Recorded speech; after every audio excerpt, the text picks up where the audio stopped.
दोस्तों CKYC 2.0 का नया अपडेट आ चुका है और अब आपको बार बार बैंक में अपना KYC करवाने के लिए आधार कार्ड, पैन कार्ड, फोटो देने की आवश्यकता नहीं है। या फिर आपका एक अकाउंट है, आप दूसरी जगह अपना अकाउंट खुलवाना चाह रहे हैं, तो अब एक जगह तो आपने आधार कार्ड, पैन कार्ड दे दिया है, दूसरी जगह अगर आप कोई खाता खुलवाने जा रहे हैं तो वापस से फिर वहां पर आपको अपना डॉक्यूमेंट देना पड़ेगा। तो अब आपको ऐसा नहीं करना पड़ेगा। या फिर आप कोई इंश्योरेंस पॉलिसी लेते हैं, वहां पर आपको डॉक्यूमेंट देने पड़ते थे अभी तक, तो वो भी अब आपको नहीं करना पड़ेगा। जी हाँ, बस आपके पास में एक नंबर होगा और एक OTP आपको दे देना है, बस आपका काम हो गया, आपका अकाउंट ओपन हो जाएगा। तो जी हाँ, ये एक बहुत ही कमाल की सर्विस है और RBI और सरकार की तरफ से 1 अगस्त से इस सर्विस को शुरू कर दिया जाएगा, यानी कि इसका प्रोसेस शुरू हो जाएगा और आप इसको यूज कर सकते हैं। तो आइए जानते हैं कि आखिर ये CKYC है क्या और इसका प्रोसेस क्या है, किस प्रकार से आप इस नंबर को ले सकते हैं और किस प्रकार से पूरा प्रोसेस होने वाला है। वीडियो शुरू करने से पहले अगर आप चैनल पर नए हैं तो चैनल को सब्सक्राइब करके बेल आइकन को ऑल पर सेट करके जरूर रखिएगा। सबसे पहले बात करते हैं कि आखिर ये CKYC होता क्या है।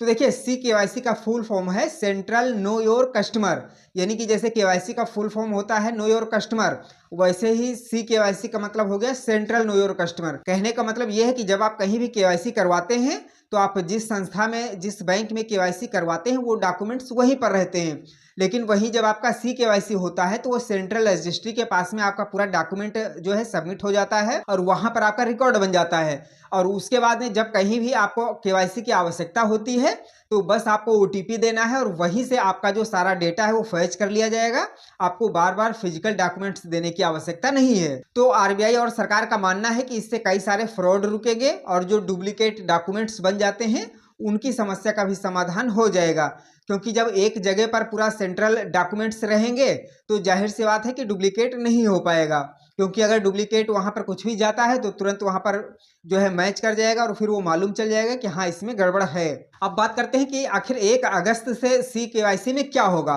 तो देखिए, 1 अगस्त से CKYC वाला नियम लागू हो जाएगा और उसके बाद में आप किसी भी वित्तीय संस्था में जाते हैं, जैसे कि बैंक हो गया, म्यूचुअल फंड हो गया या फिर कोई भी इंश्योरेंस कंपनी हो गई, तो वहां पर जब भी आप अपना कोई भी अकाउंट ओपन करवाते हैं या फिर कोई पॉलिसी लेते हैं तो वहां पर क्या होगा कि अब आपको बार बार डॉक्यूमेंट्स देने की आवश्यकता नहीं है। आपने एक जगह, मान के चलते हैं आपने बैंक में अकाउंट खुलवाया है और वहां पर आपने अपना आधार कार्ड, पैन कार्ड और फोटो दे दिया, तो जब आपका बैंक में KYC हो जाएगा उसके बाद में आपका जो पूरा डेटा है वो सेंट्रल डाटाबेस में सेव हो जाएगा। वहां पर आपका आधार नंबर रहेगा, पैन नंबर रहेगा, मोबाइल नंबर रहेगा, फोटो रहेगा, तो ये सारी चीजें वहां पर सेव रहेंगी। और उसके बाद में जैसे आप किसी दूसरी बैंक में खाता खुलवाने गए तो अब वहां पर आपको अपना पूरा डिटेल देने की आवश्यकता नहीं है, सभी डॉक्यूमेंट्स देने की आवश्यकता नहीं है। जब आप पहली बार कहीं, मान के चलते हैं बैंक में आपने KYC करवा लिया, तो वहां पर आपका जो CKYC नंबर है वो जनरेट हो जाएगा और जब आप दूसरी जगह जाएंगे तो वहां पर आपको फिर सभी डॉक्यूमेंट्स देने की आवश्यकता नहीं है।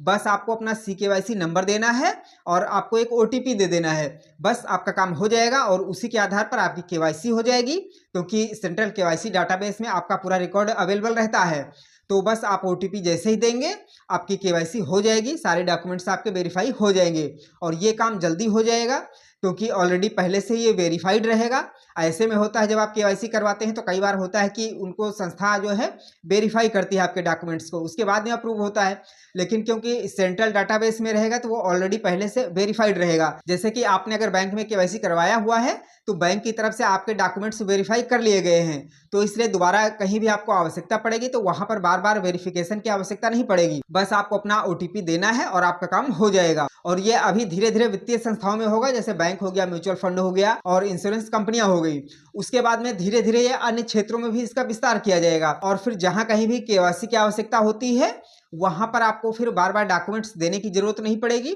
बस आपको अपना CKYC नंबर देना है, OTP देना है और बस आपकी KYC हो जाएगी, आपका काम हो जाएगा। तो ये RBI और सरकार की तरफ से बहुत अच्छा कदम है, इससे ग्राहकों को, आम लोगों को काफी सुविधा होने वाली है, बार बार डॉक्यूमेंट्स लेकर घूमने की जरूरत नहीं पड़ेगी। अब बहुत से लोगों के मन में ये सवाल आ सकता है कि आखिर CKYC नंबर हम कहाँ ढूंढने जाएंगे, तो उसको आपको कहीं ढूंढने जाने की आवश्यकता नहीं है, उसको आप ऑनलाइन डाउनलोड कर सकते हैं। ऑनलाइन ही आपको आपका CKYC नंबर मिल जाएगा और आप CKYC कार्ड डाउनलोड कर सकते हैं। तो अगर आप भी अपना CKYC नंबर डाउनलोड करना चाहते हैं या फिर अपना कार्ड डाउनलोड करना चाहते हैं तो बहुत जल्द आपको मैं वीडियो के माध्यम से इसकी जानकारी दूंगा कि कैसे आप अपना CKYC नंबर डाउनलोड कर सकते हैं या फिर आप अपना कार्ड डाउनलोड कर सकते हैं। अब क्योंकि 1 अगस्त से प्रक्रिया फास्ट शुरू हो जाएगी, तो मैं 1 अगस्त के बाद में अपना कार्ड डाउनलोड करके दिखाऊंगा और उसके बाद में फिर आप भी बहुत आसानी से अपना CKYC कार्ड डाउनलोड कर पाएंगे। आपको ये जानकारी कैसी लगी और RBI और सरकार का ये कदम आपको कैसा लगा, कमेंट करके जरूर बताइएगा। जानकारी पसंद आई हो तो वीडियो को लाइक करिएगा, दोस्तों में शेयर भी करिएगा